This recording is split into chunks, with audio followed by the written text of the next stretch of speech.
welcome to Happy Hour, part of the family of shows on the podcast network. It's NewOrleans.com. When you walk into a bar in New Orleans and pull up a bar stool, you never know who's going to be sitting on either side of you. What you do know is, no matter what they look like, what they're wearing, whether they just got out of a limousine or out of jail, they're going to be happy to talk to you, because that's New Orleans. And this is Happy Hour, a cocktailed feud, 60 minutes of random conversation with folks who have nothing in common other than we're all New Orleanians in a bar. Today, we're at Wayfair on Ferret Street. Wayfair is a restaurant and bar serving handcrafted food and spirits where they put fine dining into a sandwich and fine booze into a glass. 3-hour happy hour every day from 4 to 7. Wayfair on Ferret. I'm Paul Sanchez. I'm guest host today for Grant Morris. And I'm here with Sarah Waggener and Robert Bruce. Sarah is an Ashtanga Yoga teacher as well as professional aerialist, specializing in aerial ropes and silks. Originally from Texas, she made her way up north and discovered her love of circus at the New England Center for Circus Arts. Upon completing the professional track training program there, she began performing and teaching all over the country. Last year, Sarah moved to New Orleans from NYC and is in love with New Orleans and all the amazing people here. She currently teaches at Ashtanga Yoga Room and LA Motion and performs with Vaude D Gras as well as Cirque Copine, New Orleans' first all-lady circus. Welcome, Sarah. Thanks. And my other guest is Robert Bruce. Robert is a native New Orleanian. Graduated high school in 1980 from École Classique.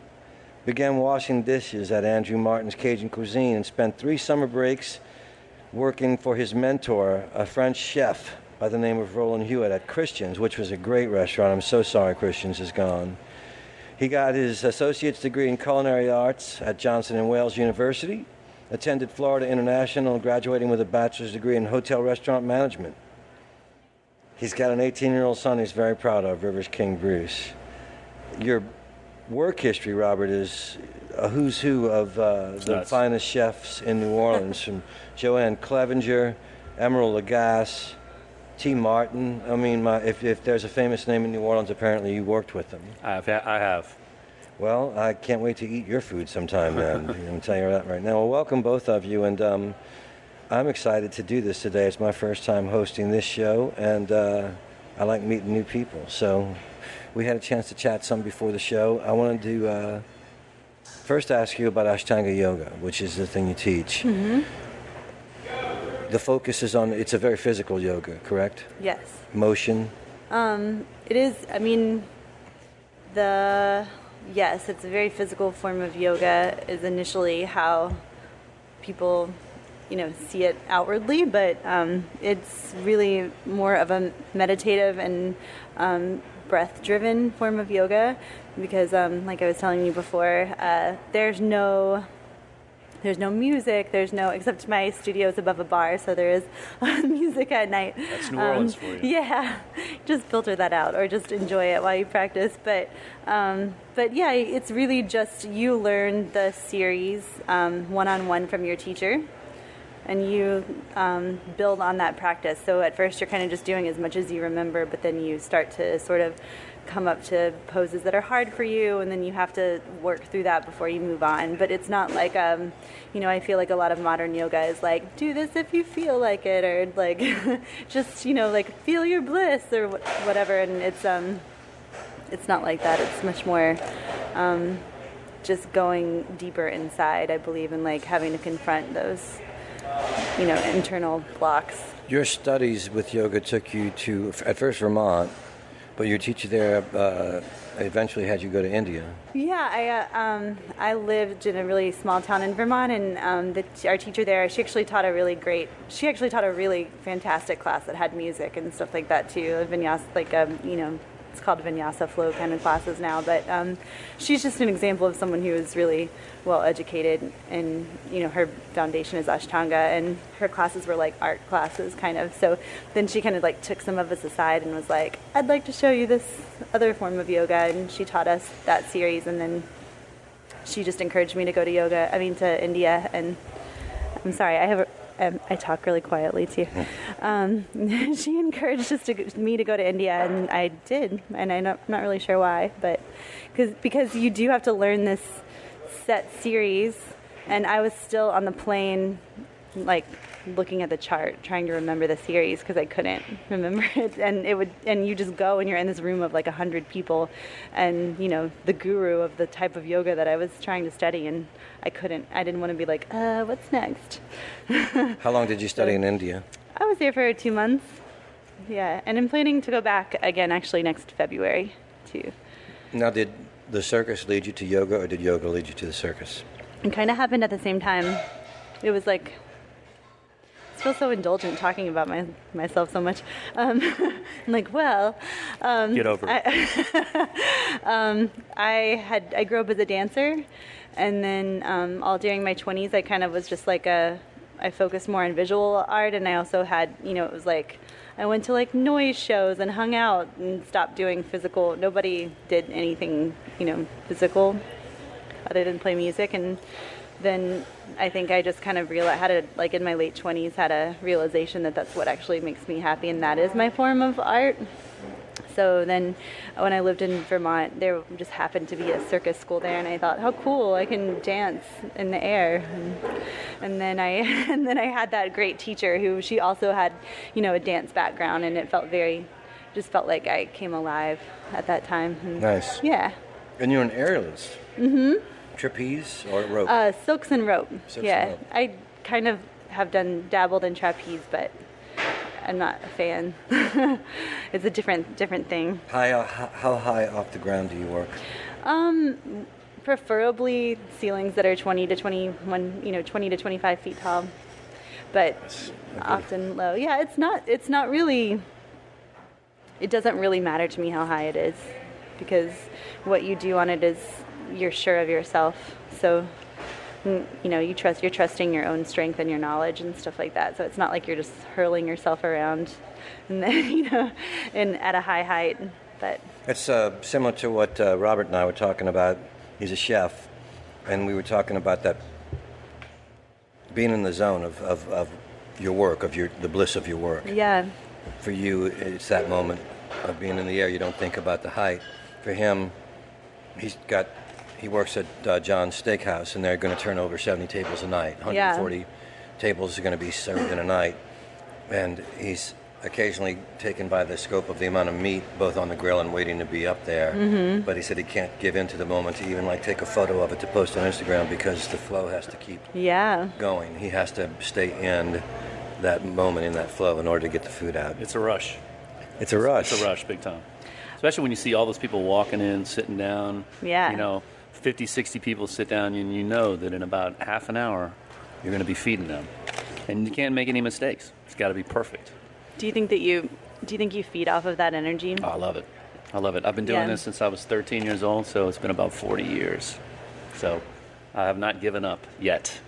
I like that you describe it as a rush. I mean, that's as a songwriter and a singer, that's the thing for me, is it's a rush, and I'm sure the same for you when you're in the air. I mean, I'm also a waitress too, so I know that same. I mean, I keep going back to that because I know it's different than being a chef, but it is that same kind of onslaught of energy, and it's hard to have a different job, like a sit-down kind of job after that, because you're like, well, you're used to the rush. Yeah, and moving and thinking fast, and it's exciting.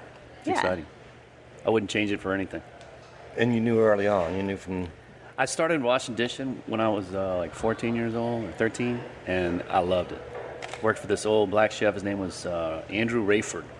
And this is a place called Andrew Martin's Cajun Cuisine. It was out on Causeway, 76 it must have been. And it was a rush every night, just getting your ass kicked, basically. Washing dishes, trying to keep up with it, working with strange people, and then learning how to prep food. And then all of a sudden you realize that you're learning how to cook and clean crab meat and peel shrimp and all these things that you didn't know yesterday. And you can use that in your daily life. That's the best thing about being a chef, is that I know how to cook. Did your family cook? Well, my grandfather, my step-grandfather's name is Willie Maley, and he was the chef at a place called Maley's Restaurant, which is now where Happy's is on Poydras. Mm-hmm. And it was there for 120 years. So when I was in high school, I also washed dishes there for a while.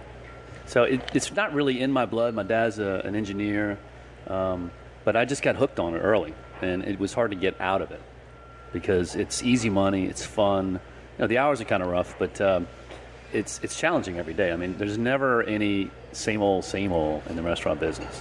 Other than your schooling, because your schooling was out of state, right? Right. There wasn't anything here back in 1980. Oh, really? Very different now. Yeah, right. So Johnson & Wales was available. There was Johnson & Wales and CIA. But when you graduated, you came back, and you've always cooked in New Orleans? I did, yeah, since '85. My first job was sous chef at Upper Line when I came back. And then I left there, and I was a line cook at Commander's. And then I became sous chef there with Emerald. And then it goes on and on and on. I've worked in way too many restaurants, 40 to be exact. Whoa. Yeah, it's nuts. That's wonderful, though. It really has been exciting. I mean, I wouldn't change it for anything. But I know so I spent 9 years at Smith & Wollensky, which was where Maley's was.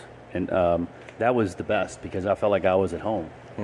Because it was a family restaurant that Smith & Wollensky had purchased. And that was my first venue into steakhouses, which was kind of hard to deal with at first because I came from fine dining where, you know, you walk around, you got the tall hat, you're the man, and nobody sends anything back. But in a steakhouse, you're in charge because you're the one that says how you want your food cooked. And you can send it back and you can get another steak if you want. So it was hard to stomach at first, but the reality is that steakhouses are a very efficient way to feed people, and the money is good. You know, I mean, the value is there. So, like, if you do a fried shrimp po' boy, there's a lot of effort that goes into a fried shrimp po' boy. One may not think that, but there is, because you're talking about produce and bread and seafood for $14. A steak, you know, it's a steak on a plate. Give me your money, $45. I mean, it's people love steak. Well, not everybody does, but a lot of New Orleanians do. Even during Lent, we've been busy, which blows my mind. That brings me to one of the questions I did want to ask. I find, since the flood, as a lifelong New Orleanian, that certain traditions have less weight than they once did. Mardi Gras doesn't end on Tuesday anymore. It continues until people get tired and leave town, essentially. It's not as much about the religious significance of Fat Tuesday as it is the party. Lent, when I was a kid, New Orleans was a predominantly Catholic city, and Lent was a pretty serious deal. Now, Catholicism isn't as serious as it was in 1965, and there's an influx of new Orleanians who are not predominantly Catholic, and Lent has less weight. And I was wondering, that's one of the changes you've seen, is that more people are eating meat during Lent. But you've been cooking here for your whole life. Clearly there's an influx of new kinds of chefs, of new kinds of culinary skills since the flood. Yeah, it's exciting. Did you like it? I love it. I think it's great because I went to, New Orleans is old school, and people love old school. Galatoire's, Antoine's, Mr. John's. I mean, our food is pretty basic. But I went to this event Sunday night at Paradigm Garden, and it was a outdoor wood-burning pizza oven right over on Rampart by the causeway, by the interstate. And it was hosted by Ancora and Bellegarde Bakery and Coquette and Mobar, and it was awesome because this is a young chef's thing, because the older guys, we don't think about that kind of stuff, right? But it was really cool, and it made me realize that I'm getting old and I need to kind of re-engage with the younger chefs because I want to keep up with them. I want to know what they're doing and where they're getting their produce. And, because what's happening now, you can see them all around Central City. There are these little gardens everywhere. And chefs are getting their produce from these, well, not the bulk of their produce, but all their herbs and some of their greens from these gardens, which I think is great. Instead of getting it from California. I like that your curiosity about what they're doing comes from a sincere passion for cooking as opposed to any sort of sense of competition. No, not at all. It's because I want them to succeed. Nice. It blows my mind. So just to give you an example, I worked at Commander's for like 5 years. And I worked with Emerald and Jamie Shannon. And Tori was one of my sous chefs when I worked there. And he's the chef there now. And what he does now is totally brand new stuff. And Commander's is old school. But T allows him to be cutting edge, which I think is great. Nice. Because you have to. Because those younger people that are moving here to go work at the University Medical Center, they expect. T's very innovative. Oh, yeah. She's a very impressive person and awesome. Restaurateur. Now the whole New Orleans thing, I wanted to ask you about as well, Sarah. The circus, as far as I know, I mean, and I'm old now, but I was once young and plugged in, and I don't remember this sort of new. It's not burlesque, but it has the costumes of the old revues, like burlesque shows do, the sort of 20s look. The circus that you're in, Vaude d'Orleans and Cirque Copine, those are sort of new in the last 10 years since the flood, right? Oh, definitely. So Cirque Copine is within. They're both within.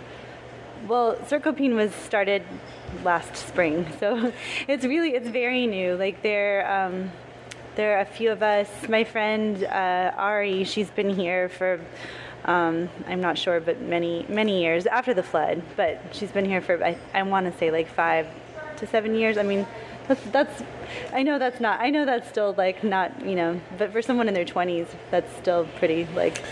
Good long while compared to everybody else. I have a dear friend who's a playwright named Jim Fitzmaurice, who just had a successful run with his show Be a New Orleanian. Yeah. And he talks about the fact that growing up in New Orleans prior to the flood, he sort of had rules about what made you a New Orleanian. Yeah. Post-flood, he said that all changed for him because anybody who loved it enough to want to be here was a New Orleanian for him. Yeah. And then he listed a series of things that would make you an official New Orleanian, like being arrested by the police for being drunk, and you're handcuffed on the curb waiting to be put in the car and somehow talk yourself out of it, you're a New Orleanian. I read there's like a John Goodman quote I read that was like, some people move here and they feel like there's like a piece of themselves that had been missing that clicks into place, and I really feel like that most people I know who live here because they feel that way. It's not just like another place to live, or a hip place to live or something. But yeah, so Ari's been here trying to like cultivate a community for a while, but then people who have like prior aerial experience have been kind of more in the last couple years, I think. So she and the other co-producer Liza started that this summer, and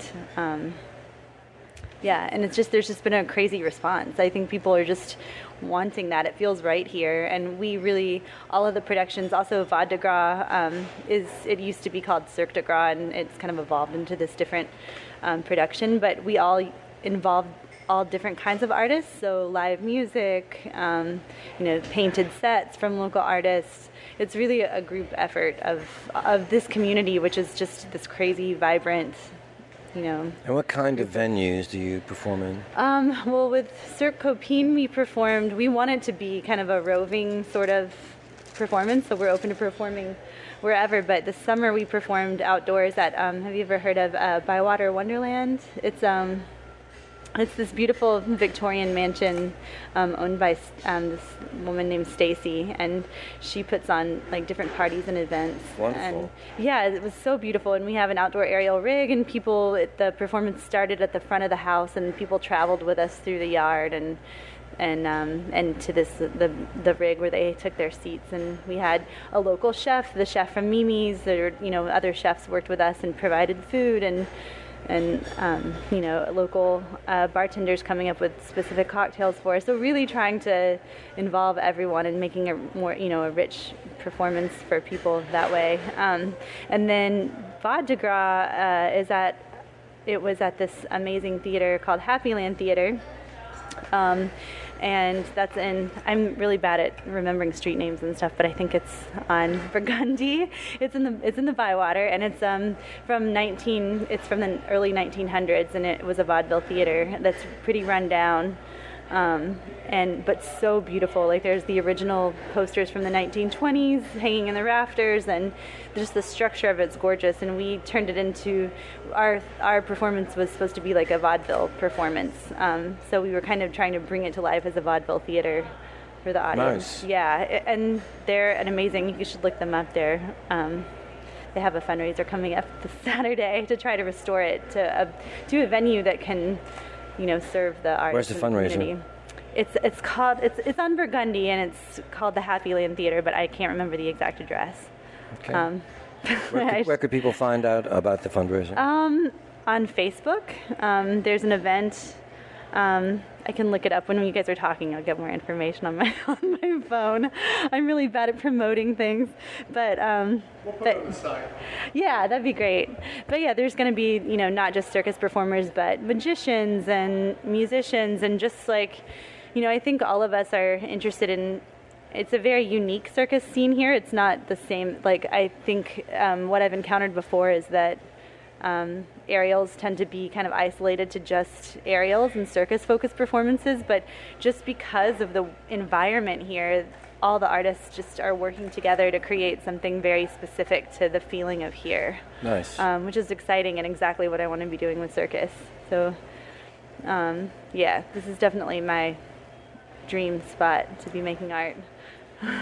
That to me, as an older artist, that's one of the exciting things that developed after the flood, was that initially an influx of young people who came to gut homes and help renovate became an influx of young creative people who realized rents were cheaper here than they might have been in San Francisco or New York or LA. And then it became an influx of people who were no longer worried about the economics of it, but were concerned with the infusion of energy. Mm-hmm. And it's artists of all types, circus performers, and I think new chefs, and certainly new singer-songwriters, which New Orleans wasn't known for before. It was more of a jam town. And I like it. I mean, there's been some changes to the culture of the city, but change is the nature of is the nature of existence, and I like what people are bringing to the mystique of New Orleans. And I think everyone has that concern of like not wanting to change it by moving here, like wanting to enrich it. And because like, I know I didn't move here because the rent was cheaper. I moved here because it felt like it feels here like you can be completely free and it's so joyful, and it just feels like nowhere else on the planet. And I don't know. I think that's why most people live here, and hopefully, I am hoping that will keep it the same. A friend of mine once said that New Orleans is a great place to figure out who it is you want to be. After you figure it out, what you do with that is up to you. Yeah. And as far as it, changing what New Orleans is, I really feel like the young people, or the people that are moving here, are doing so in part because they believe that New Orleans has a certain sense of mystery and poetry and magic, and they want to touch it. Yeah. And to me, those people carry with them mystery and poetry and magic, and when they touch us, they enrich us with their own poetry and magic. Yeah. You enrich the mystery and magic and poetry of New Orleans by being a circus performer living here. That makes the city suddenly more exotic to me as a New Orleanian, knowing that there's an influx of new kinds of circus performers that are attracted to the city. I find that to be part of the mystique of what we've always been. Yeah, I really hope so, and I feel like I hear people say often just, that the city's changing, and I just want it to be, like I said, my brother lives in Austin for, he lived there for 20 years, and he actually moved here because it changed so much. And I saw that too, the complete fabric of a city changed to a different city. And I think we're all concerned about that, and I want it, I think it can be positive. I think changes, or, evolution can be okay. We're going to come back to that in just a second. Sorry. I just want to say that Happy Hour is brought to us today by Basics Swim and Gym, a full range of fashion swimsuits, workout, and yoga clothes with style. Basics Swim and Gym is on Magazine Street near Jefferson Avenue, under heavy construction, but worth the trip to get to that part of town. Also by Hangover Destroyer, the only all-natural product medically proven to prevent a hangover. Go to the Hangover Destroyer website, hdestroyer.com. Write Happy Hour in the coupon code and get 30% off Hangover Destroyer and seize the dawn. So thank them for their help. And yeah, man, Austin certainly did change over the years. As a huge fan of what Austin was and watching it become what it's become, I sort of have the same take, is that as a New Orleanian, and maybe you'll agree with me, Robert, we were lucky to have grown up here, because you're in your 50s as like I am. We were lucky to have grown up here at a time when shipping from South America was still abundant, And if you lived close enough to the river, you could smell the bananas in the air when the ships would come in. You could smell coffee and chicory down in the CBD where it was still brewed and canned. And it was an exciting sort of sensory overload, vibrant time of being a New Orleanian. And in my opinion, the old world charm and the decay stayed with us longer than it did with most cities in America. New York became more modern more quickly than we did, as did Chicago, as did Los Angeles and San Francisco. And somehow New Orleans stayed so incredibly rooted in the past. And it took the flooding 80% of the city and uprooting 80% of the population for us to move into this century. And like any New Orleanian, I certainly do get romantic about things that I miss. I had them, and I accept that I was lucky to have them for as long as I did. And I'm excited about the changes that the new cooks bring, that the new possibilities bring, the new art brings to the city. Even though I'm an old artist and the young artists probably won't look twice at me, I'm excited for what they add to art in New Orleans. You know what I mean? Like same thing with being a chef, I'm sure. You know, you have your cachet as an established chef, and they look at you in that way, but they probably don't look at you as an innovator. Right. Same for me as an older songwriter. But I'm okay with that. But I'm okay with that because they have a lot to learn about what innovation means. Exactly. Right. Yeah. I was wondering before when you were talking about seeing that the chefs coming in are using, local farms and stuff to source their ingredients. Is that something new, or do you think that's been a part of? It's new. It's new. You really haven't seen a lot of that in the last 30 or 40 years. I mean, I'm sure back, 100 years ago, everything was local. But since what I've noticed since Katrina is that the restaurant groups are more chef-driven, like what Donald Link has done, and Adolfo Garcia, and John Besh. And I mean, those guys have really stepped up since Katrina, basically, and they're chef-driven, and they can kind of form this conglomeration of farmers and planters that can grow stuff around here, across the lake. In the city, in the central city. It's just amazing what's happening. So it's very exciting to me, as opposed to the old school restaurants, which, I admire, the Galatoires and Antoines, but they're not doing what these younger guys are doing, that are more chef-driven as opposed to business-driven. But I have one comment about Austin. After Katrina, we considered moving to Austin, unfortunately. I mean, that we were thinking about leaving. Yeah. But we went there, and my wife and I, who both from New Orleans, we're like, there's no way. There's no way we could ever leave New Orleans because it's such a great place. Yeah. And you got to be from here to understand it. I love Austin. I've played there many times over the years. And when the flood happened, I had a guy say, "Hey man, I can get you gigs here right now. You can work all the time. Everybody loves a songwriter in Austin." And I asked my wife, and she said, "I am not living in Texas. I am not going to be little darling for the rest of my life." Smart girl. And as liberal as Austin is, and it is the most liberal city in Texas, there still is that bit of Texas swagger to the way the male-female dynamic operates. I could see that. Yeah. She was called Little Darling one too many times on the road. But you're called so many sweet talk things here. I guess it just has a different... But here it's not sexual. Like here, a man is as likely to call you baby as a woman. That's true. Like I call my friends, male or female, I say, "Hey baby, how you doing?" Yeah, totally. I feel I'm into the sweet talk. I love it. I worked on, back in the 80s, I worked on a movie called Miller's Crossing, a Coen Brothers movie. Yeah. And there was a person on the movie, a woman from Chicago, and she said one day she just started cracking up over drinks. She said, "I just love it here. The cops call each other baby. They hug each other and call each other baby. I just love this town."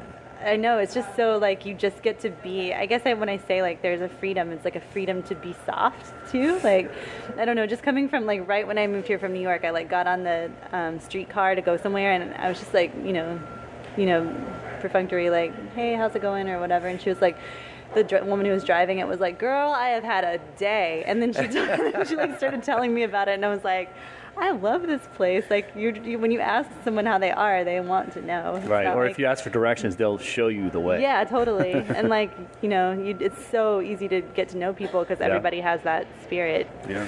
When I was in my 20s, I moved to New York to try and be the next Bob Springsteen or Bruce Dillon, whatever I could do. And I lived up there for a few years, and you get you get caught up in the vibe in New York really quickly. It's intense. Yeah. And so I lived up there for like 3.5 years, and I moved home. I bought a 1977 LTD so I could pull a giant U-Haul full of stuff, right?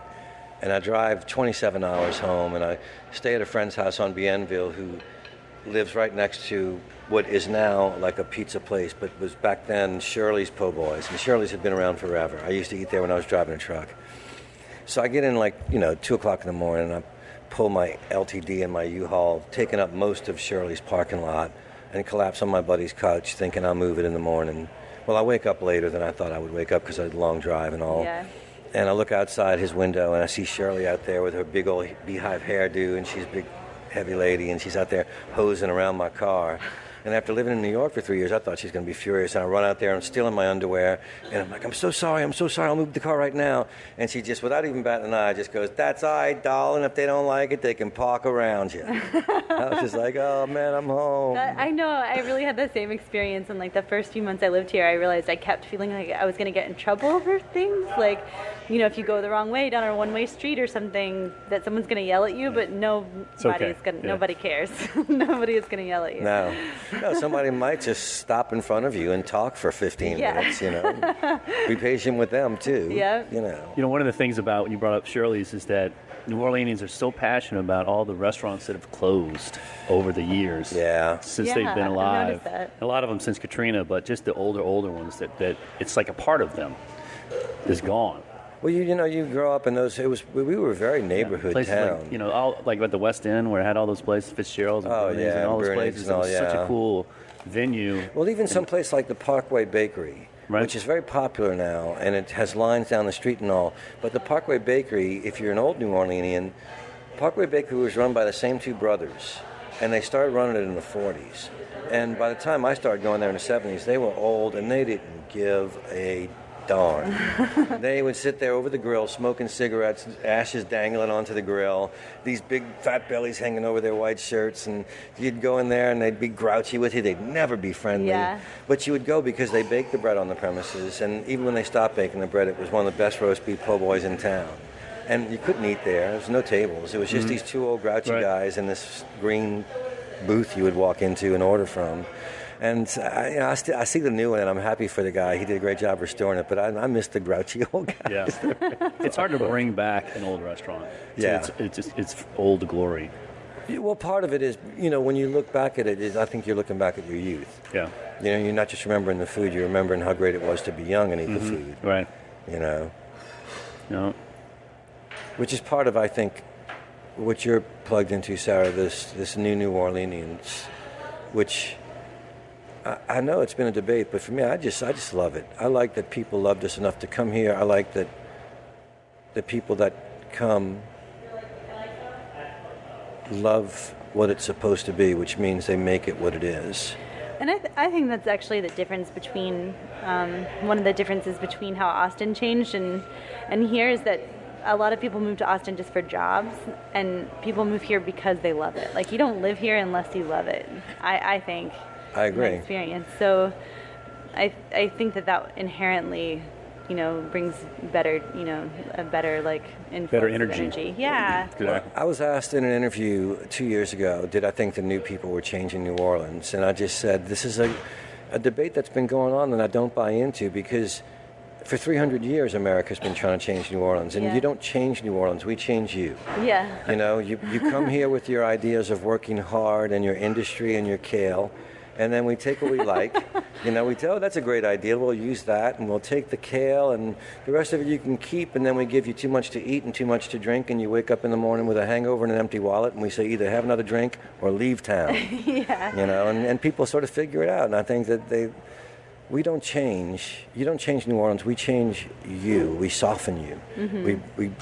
We bring out what you love, and we chip away at what you don't need. I think.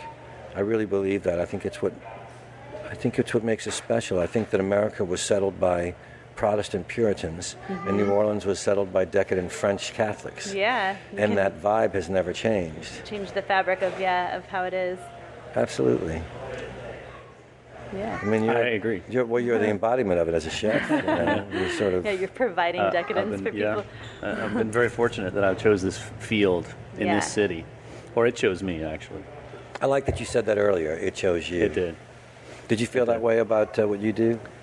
I mean, it definitely something clicked into place. I think I was one of those kinds of people who was very did a lot of different. I still do love to do a lot of different things and didn't know how it all fit in together. Went to college for one thing and then started doing something else, and then I'm like, oh, maybe I'll do this. And I'm still like that, but for me, circus as well as teaching yoga kind of brought it all together and clicked for me, made a little more sense. And teaching is something I certainly realized that I loved through those things. Do you feel like yoga? I mean, this is how I feel about it, and I only know a little bit about it, but it feels like this sort of great unifier. Like if you can take the basic tenets of yoga, which are breathing, stretching, being pliable, and apply them to being a chef or to being an aerialist or to being a songwriter, that you can maintain that sense of balance needed to excel in any of those things. We were talking before the broadcast about how yoga and the thought of yoga changing your posture as a chef made it easier to stand the long hours. And I think that as a singer, you breathing and control of your breathing, control of your mindset, control of your center is all really valuable. Do you feel like the yoga feeds the rest of what you do? Oh, for sure. And I think you're exactly right. I think, you were saying Ashtanga is a very, physically kind of oriented yoga, but I think part of that is being it's the practice of pushing you out of your comfort zone, but still maintaining your breath and maintaining your calm. And that has been a life changer for me, and not even trying, just through doing that practice. And I realized that it's helped me at being a server or being a performer, or just having that kind of groundedness, and it somehow magically is able to translate into making you a more, just confident, grounded, easygoing person. I think ideally it can also accentuate, people's aggressiveness and things like that, but we try to, help people through that. I feel that what's helped me with yoga the most is patience. Yeah. Because it teaches you patience. Totally. It teaches you how to be patient with your body. And if you can be patient with your body, then you can be patient with other people. Exactly. And have a sense of humor and be like, why am I trying to do this crazy thing anyway? And just not taking yourself too seriously, all those things are, and then that informs, whatever you do. I think it's really important. Yeah. I'm sure there's other ways to learn it, but for me it was through that way. Our musical guest today was going to be Jim McCormick. He had to cancel on us last second, and this would have been a musical segment here. So I felt obliged to give a little bit of musical segment. So this is a song I just wrote. It's called He Ain't Here. We're sitting here without our friend named Jim, and I sure wish we could get a song from him. But he made it perfectly clear he didn't want wine, sangria, or beer. No, Jim can't sing 'cause he ain't here. There you go. That was our musical segment. Awesome. I just looked up I just wanted to, before I forgot, I looked up the event for Happy Land Theater because I did such a bad job of representing it before. But it's Saturday, April 2nd at 7 p.m., 3126 Burgundy Street. And if you go to happylandtheater.com, you can find out more about it. It's just going to be a great event, and just kind of exactly what I'm talking about. It's just a good collaboration between artists. There'll be some food booths as well, and art vendor, artists, local artists, and things like that. And is that the next time you're performing? I'm not performing in it. I'm stage managing, but I'll be there. But when's the next time folks could see you? April 8th and 9th. We're doing an encore I can't talk. It's that margarita I drank. The encore performance of Vaude D Gras, which is something we put on during Mardi Gras. But we're doing it again at that same theater at Happy Land Theater, April 8th and 9th. Excellent. And folks can catch you every night, Tuesday through Saturday, at Mr. John's Steakhouse. I want to come and do that. I want to come and surprise you. That's great. Yeah. Well, all right. Well, thank you. I had a great time talking with both of you about what you do and then about New Orleans. And I thank you for being here and making it easy for me to be host. Our producer is Graham DuPont. Our associate producer and technical director is Chris Kehoe. Our music director is Christian Unruh. And the theme music for the show is played by Mitch Foreman. I had a great time doing this, and if you'd like to be on the show, drop us a line. Our address is on our website. Check out our other happy hour and other shows, Out to Lunch, which is recorded live at Commander's Palace, True to the Game with Chris True, Midnight Menu +1 with Margot Moss and the Man Who Ate New Orleans, Ray Canada, Louisiana Eats with Poppy Tooker, I love Poppy, and Milo's Music Parlor with Kim Vu, the podcast about death, the podcast with psychologist Dr. Arian Alphant. You can also find other great Louisiana podcasts at itsacadiana.com and itsbatonrouge.la. Keep up with us on Facebook, Twitter, and a bunch of other time-sucking social media. On all of it, we're It's New Orleans. You can find photos from this show on itsneworleans.com, taken by our friend Allison. And on our Facebook page, Allison Moon did a great job, and she also made us laugh in between wait for the show to get started. If you're listening to this on iTunes, Stitcher, or another podcast app, thanks for subscribing. Take a moment to rate and review us. That helps other people find the show. We recorded live today at Wayfair on Ferret Street while we were drinking beer, sangria, and margarita, and eating a delicious order of French fries fried in duck fat. You might have heard us munching and scraping paper. Happy Hour is a production of INO Broadcasting for itsneworleans.com. I'm Paul Sanchez. I really enjoyed being here today on Happy Hour and speaking with both of you. So thanks, Sarah, and thanks, Robert. And let's have another drink and get back out there in the world.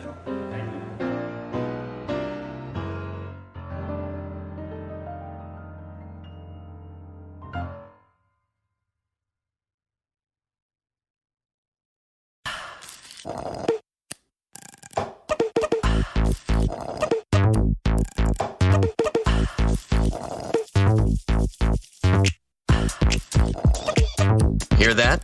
That's the sweet sound of Minute Maid slushies at McDonald's, turning up your summer with every sip, slurp, and ah. Get a small sweet peach, blue raspberry, or fruit punch slushie for just $2. Or get any size soft drink for $1. Price and participation may vary, limited time only, cannot be combined with combo meal.